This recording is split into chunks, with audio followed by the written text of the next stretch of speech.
Dear students, मैं LR. बर्छिया आपके अपने फिजिक्स चैनल फिजिक्स वाले से बोल रहा हूँ। आज हम एसी सर्किट्स का एक और कॉम्बिनेशन देखेंगे, वह है एल.सी.आर. सर्किट। एक ऐसा सर्किट जिसमें तीनों कंपोनेंट एक साथ आ रहे हों। तो एल.सी.आर. सर्किट में एसी किस तरह से फ्लो होता है, किस तरह से फेज डिफरेंस किन किन बातों पर डिपेंड करता है, करंट कब आगे और करंट कब वोल्टेज से पीछे होता है, कब सर्किट में रेजोनेंस होता है, रेजोनेंस के लिए क्या क्या कंडीशंस हैं, ये कुछ बातें हम लोग यहाँ पर आज सीखने वाले हैं। तो चलिए, एक इंडक्टर, एक capacitor and a resistor, all are connected in series and the voltage applied to the circuit is V0 sin omega t. The inductance is L, capacitance is C, resistances are. Suppose instantaneous current in the circuit is I, and that instant the voltage across the inductor is VL, capacitor is VC, and that of resistor is VR. ये हमको voltage मिलते हैं।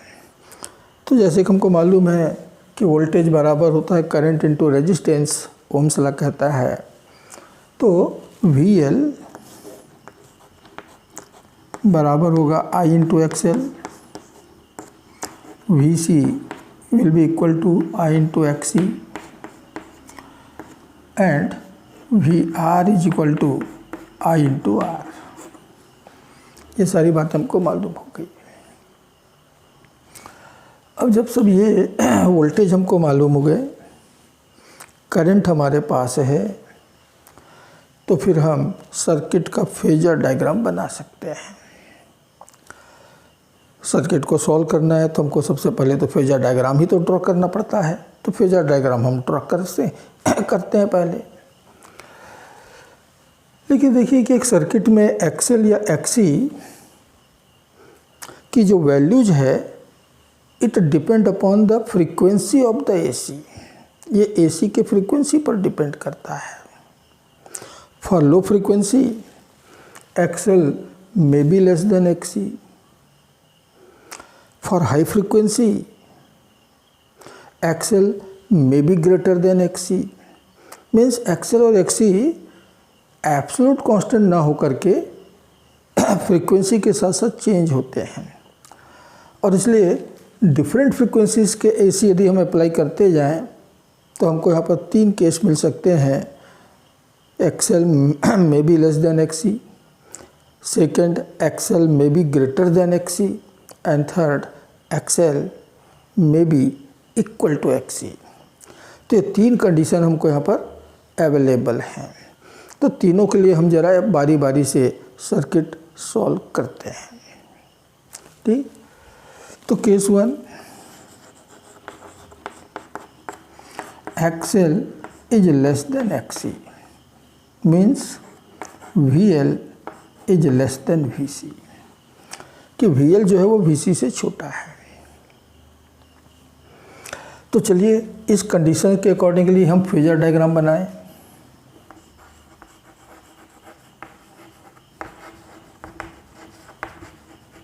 Phasor diagram,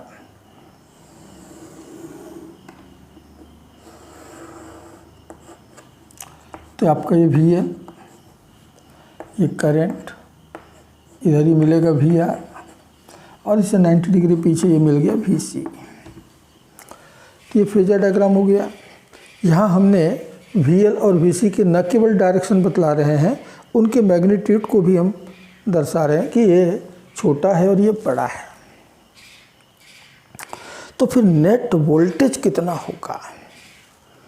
तो तो सबसे पहले तो इन दो अपोजिट वोल्टेज को सॉल्व करें, तो इनका रिजल्टेंट VC माइनस VL, और मिलेगा किधर, तो VC की तरफ, बड़े की तरफ।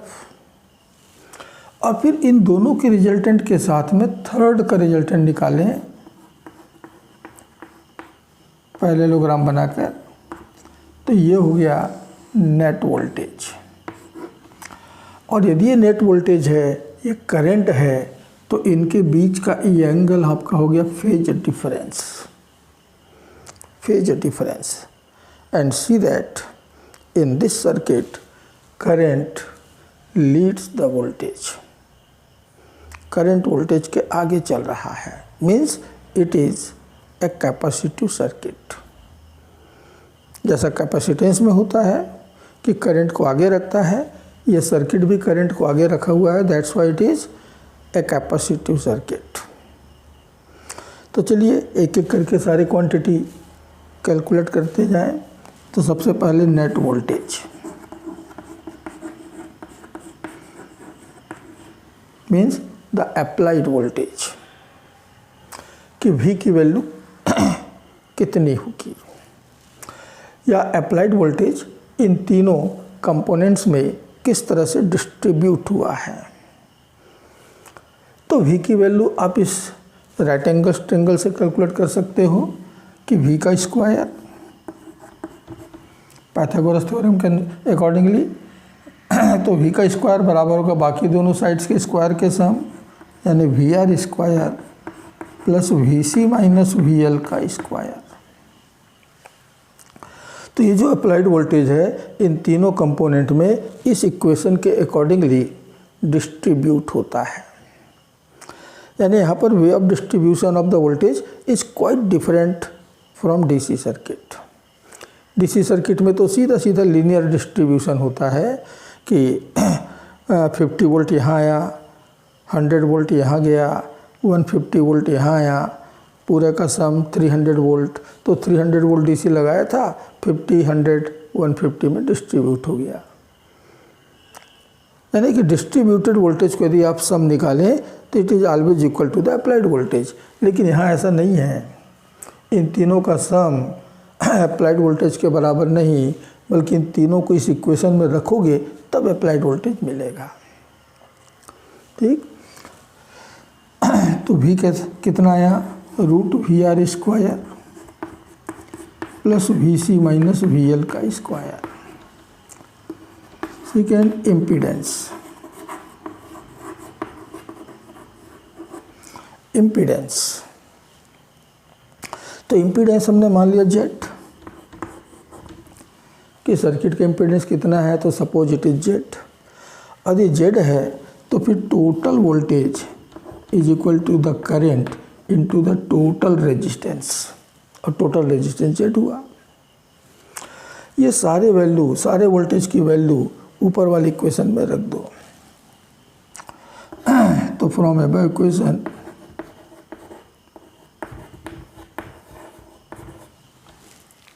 हम ऊपर वाली इक्वेशन में रखने जा रहे हैं। तो VIZ, VR, IR और VC और VL IXC माइनस IXL का स्क्वायर। पूरी इक्वेशन में I स्क्वायर कॉमन है, लेकर के कैंसिल करो तो हमको V के लिए मिल गया, Z के लिए फॉर्मूला मिला, Z square is equal to R square plus XC minus XL का स्क्वायर। तो सर्किट का इम्पीडेंस आपको इस फॉर्मूले से कैलकुलेट करना होगा। DC सर्किट में क्या होता था कि जितने रेजिस्टेंस सीरीज में आते थे, नेट रेजिस्टेंस उन सब के सम के बराबर। यहाँ ऐसा नहीं, यहाँ जितने रेजिस्टेंस आ रहे हैं, रिएक्टेंस आ रहे हैं, उन सब का रिजल्टेंट इस फॉर्मूले से कैलकुलेट होगा, यहाँ से कैलकुलेट होगा। ठीक, तो ये हुआ इम्पीडेंस। सर्किट का फेज डिफरेंस कितना है, फेज डिफरेंस कैलकुलेट करें। तो फेज डिफरेंस ये है, इसकी वैल्यू भी हम यहीं से कैलकुलेट करते हैं। कैसे? आप tan फाई निकाल लीजिए, sin फाई निकाल लीजिए, cos फाई, कहीं से भी कोई भी ट्रिग्नोमेट्री फंक्शन की कैलकुलेट कर लीजिए और वहाँ से फाई निकाल लीजिए। तो हम tan फाई ले रहे हैं, तो tan phi will be equal to perpendicular upon base. Perpendicular ये है जो इसके बराबर होगा, यानी कि VC minus VL upon VR। और इन सबकी वैल्यू हम ये रखें आई के टर्म्स में, तो हमको मिल रहा है XC minus XL by R। तो tan फाई इतना है तो फाई कितना होगा आप यहाँ से मालूम कर सकते हो। और फाई के साथ साथ इसकी वैल्यू के साथ साथ हमें कौन आगे और कौन पीछे है ये भी तो बताना पड़ता है। तो यहाँ पर क्या हो रहा है, I लीड्स, I यानी current leads the voltage V, मतलब I आगे आगे जा रहा है, V पीछे पीछे आ रहा है। तो फिर इक्वेशन ऑफ करंट क्या मिलेगा, तो इक्वेशन ऑफ करंट मिल गया I equal to I0 sine omega t minus phi, क्योंकि प्लस फाई, क्योंकि करंट आगे है तो फेज डिफरेंस पॉजिटिव साइन के साथ आएगा। इतना। अब देखिए आपको फाई यहाँ से मिल गया है, ओमेगा टी की वैल्यू यहाँ से मिल जाएगा। I0 कैलकुलेट करना होगा, तो I0 आप कैलकुलेट कर सकते हैं the peak voltage upon impedance. इतनी पीक करंट इस सर्किट में फ्लो होगा। तो सारी बातें आपने कैलकुलेट कर ली, means it is a complete equation, इसमें कुछ भी अधूरा नहीं है। And last the power factor. The power factor कि पावर फैक्टर कितना होगा इस सर्किट का। तो power factor is defined as cos phi, यानी cos फाई आपको निकालना है।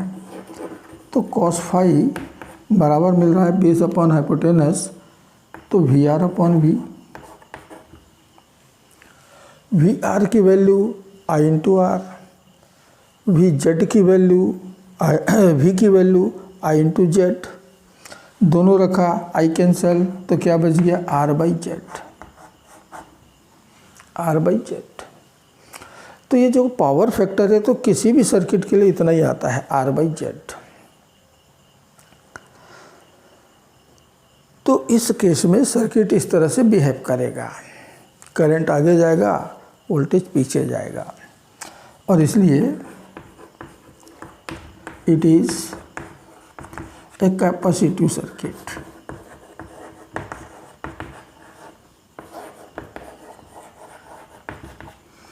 ये एक तरह से कैपेसिटिव सर्किट है, ठीक है। तो ये हुआ solution of the circuit under the first condition when XL is less than XC। ये भी हो सकता है XL greater than XC मिले। तो दूसरा केस हम ले रहे हैं, केस 2,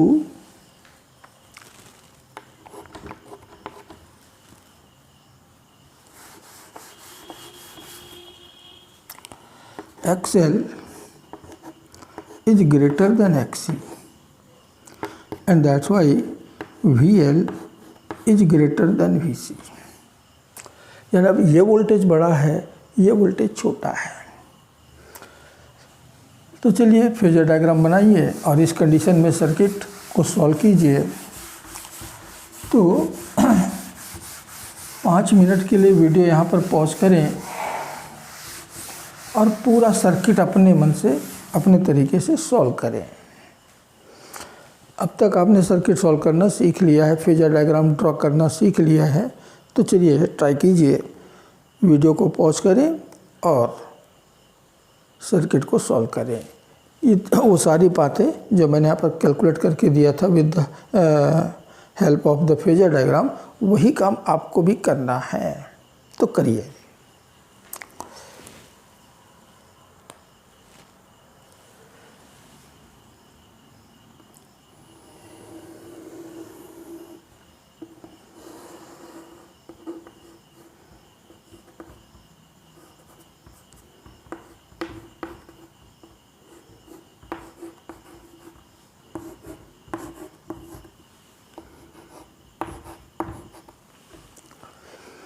तो अब तक आपने सर्किट पूरा सॉल्व कर लिया होगा।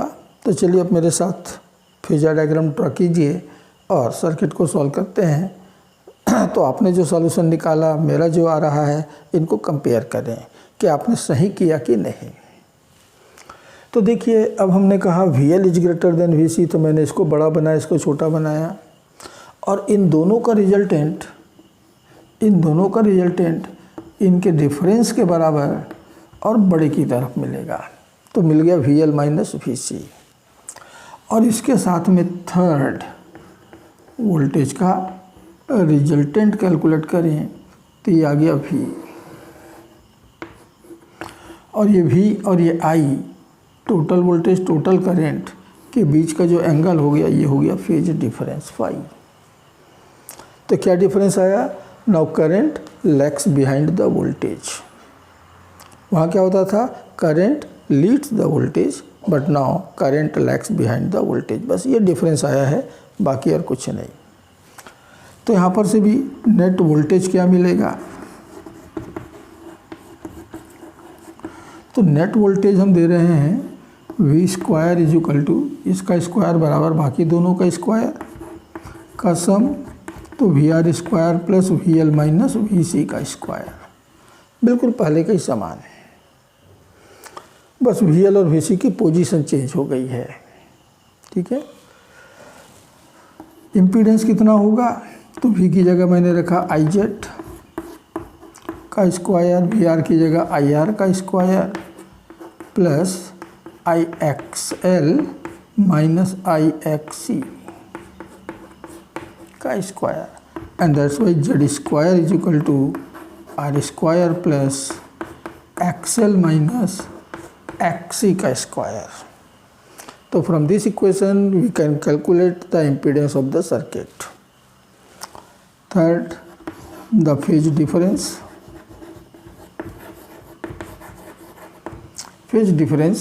तो फेज डिफरेंस हम कैलकुलेट करते हैं from tan phi, and tan phi will be equal to perpendicular upon base, means VL minus VC upon VR, और बराबर मिलेगा ये सारे वैल्यू रखने पर आ जाएगा XL minus XC upon R, means net reactance upon net resistance. ये tan phi होगा। यहाँ से आप phi कैलकुलेट कर सकते हो कि phi बराबर tan inverse VL minus VC by VR, R tan inverse XL minus XC by R। phi मालूम हो गया। और क्या मिल रहा है कि current lags behind the voltage, I lags behind the voltage V, I पीछे चल रहा है। तो फिर करंट का इक्वेशन क्या बन जाएगा? तो करंट का इक्वेशन हमको मिलेगा I is equal to I0 sine omega t, और करंट पीछे है इसलिए माइनस फाई।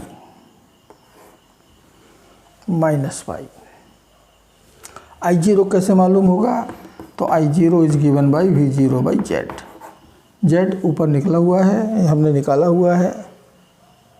V0 प्रॉब्लम में दिया हुआ है, दोनों हमको नोन है, तो I0 भी हमको मालूम हो गया।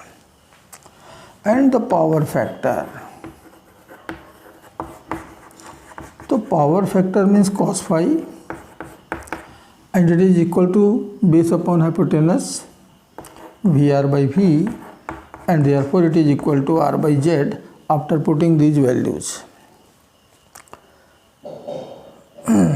ठीक, VR और V की वैल्यू रखने के बाद ये मिल जाएगा। अब देखिए कि ये जो सर्किट है, इसमें करंट पीछे चल रहा है वोल्टेज से।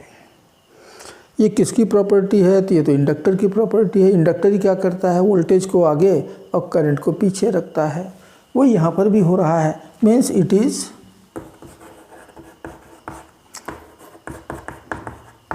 N inductive circuit.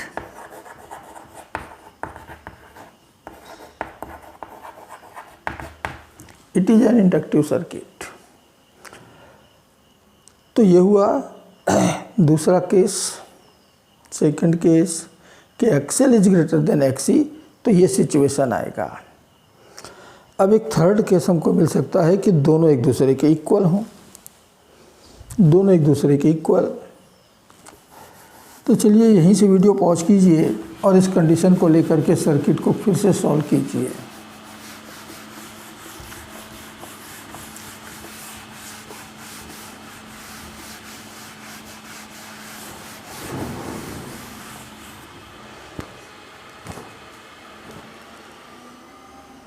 सर्किट को सॉल्व कीजिए। तो मैं समझता हूँ अब तक आपने अपना सर्किट सॉल्व कर लिया होगा। तो थर्ड केस हम ले रहे हैं, XL is equal to XC और V L is equal to V C. ये दोनों इक्वल हैं। तो फिर फेजर डायग्राम कैसा बनेगा? फेजर डायग्राम कुछ इस तरह से बनेगा। ये वी एल, इसी के ठीक बराबर वी सी, ये आई और ये वी आर। तो नेट वोल्टेज क्या मिलेगा? तो नेट वोल्टेज मिल रहा है V is equal to, sorry,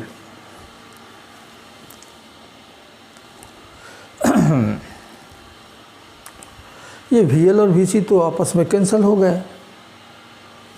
VL और VC आपस में कैंसिल हो गए क्योंकि दोनों इक्वल हैं, अपोजिट हैं।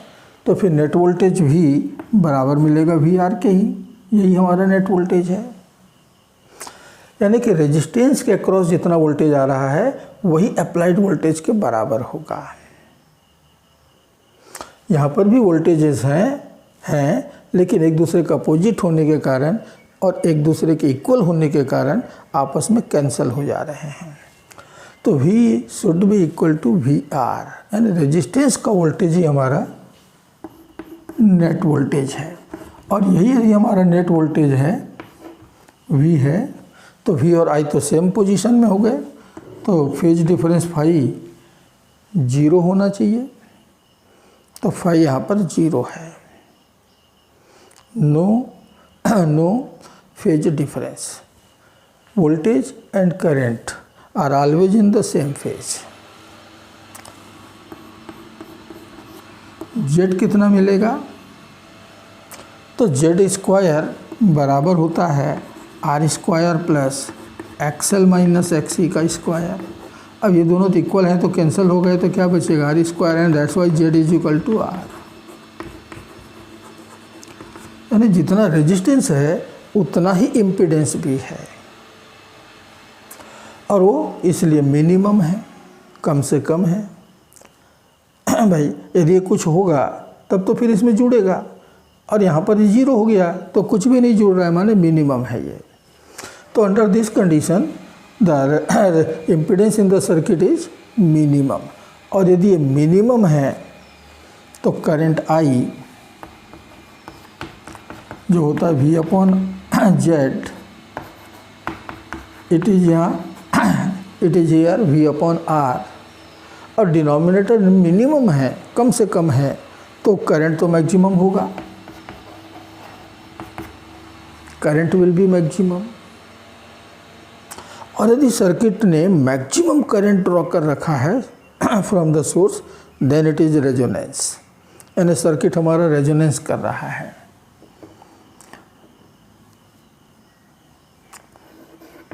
and therefore it is a resonance। तो हमारा सर्किट रेजोनेंस किया, मैक्सिमम करंट ड्रॉ किया, and what is the power factor?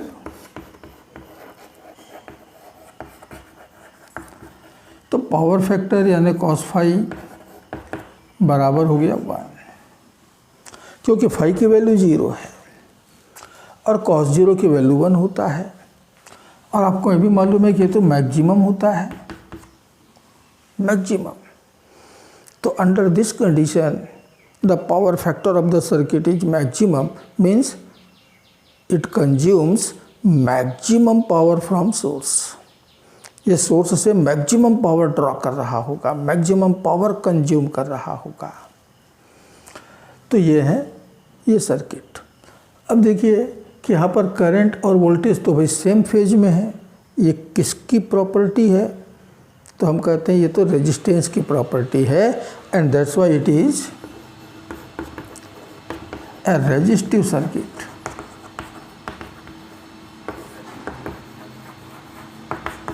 It is a resistive circuit. तो ये जो LCR सर्किट है डिफरेंट कंडीशंस में डिफरेंट सर्किट के समान बिहेव करता है।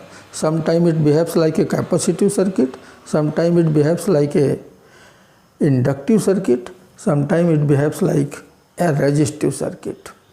कंडीशंस अलग अलग हैं, लेकिन तीनों तरह के सर्किट ये बन सकता है, बिहेव कर सकता है। अब ये रेजोनेंस हो रहा है, तो रेजोनेंस के लिए कंडीशन क्या मिल रहा है? तो कंडीशंस फॉर रेजोनेंस कि under what condition the circuit will resonance. तो पहला कंडीशन है XL should be equal to XC. यदि सर्किट में एक्सएल और एक्सी बराबर हैं तो समझ लो कि सर्किट रेजोनेंस कर रहा होगा। एक्सएल और एक्सी की वैल्यू रखें जैसे हमने एलसी सर्किट में रखा था, तो हमको मिलेगा omega is equal to 1/√LC। ठीक है, एक्सएल की वैल्यू रखो ओमेगा एल, एक्सी की वैल्यू रखो 1/ωc और वहाँ से ओमेगा कैलकुलेट करो तो आपको इतना मिल जाएगा। तो ओमेगा इतना होना चाहिए, या फ्रीक्वेंसी बराबर तो ω/2π, तो बराबर हो गया 1/2π√LC। तो AC की फ्रीक्वेंसी न्यू यदि इतनी है तो सर्किट आपका रेजोनेंस करेगा, मतलब मैक्सिमम करंट ड्रॉ करेगा। तो होता है VL must be equal to VC, यानी सर्किट में VL और VC यदि इक्वल दिए हुए हैं तो समझ लो कि सर्किट में रेजोनेंस हो रहा है, सर्किट में रेजोनेंस हो रहा है।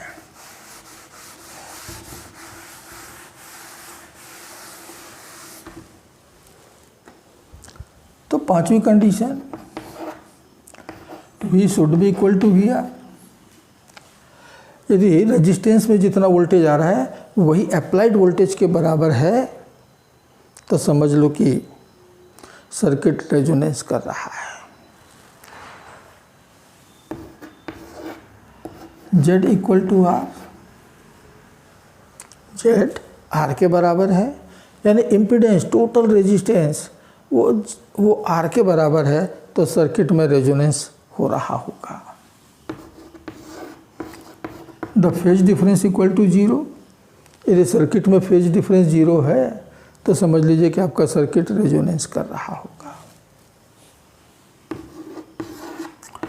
Power factor is equal to 1, यदि सर्किट का पावर फैक्टर 1 के बराबर है तो समझ लीजिए कि सर्किट रेजोनेंस कर रहा होगा। तो ये तमाम कंडीशंस हैं for resonance of the frequency.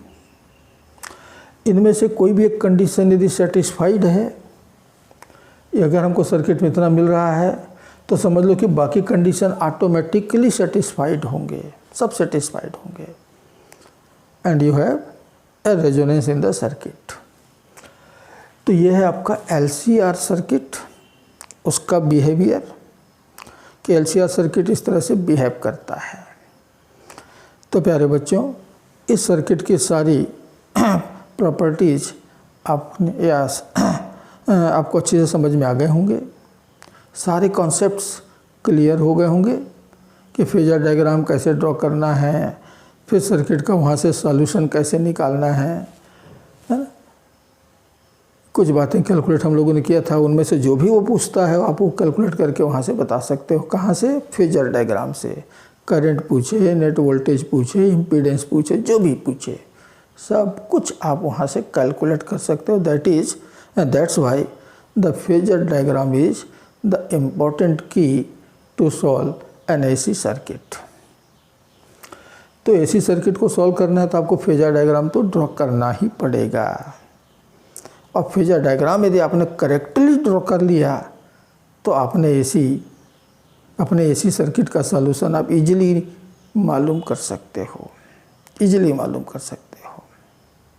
ठीक है। तो मैं समझता हूँ कि सारे कॉन्सेप्ट आपको क्लियर हो गए हैं। फिर भी यदि कोई डाउट, कोई कन्फ्यूजन बच रहता है, आपके मन में आता है, तो आप मुझे कमेंट बॉक्स के थ्रू कांटेक्ट कीजिए। मैं आपका कन्फ्यूजन, मैं आपका डाउट भरसक दूर करने की कोशिश करूँगा। तो नेक्स्ट लेक्चर तक के लिए मैं आपसे विदा लेता हूँ। नमस्कार, जय हिंद।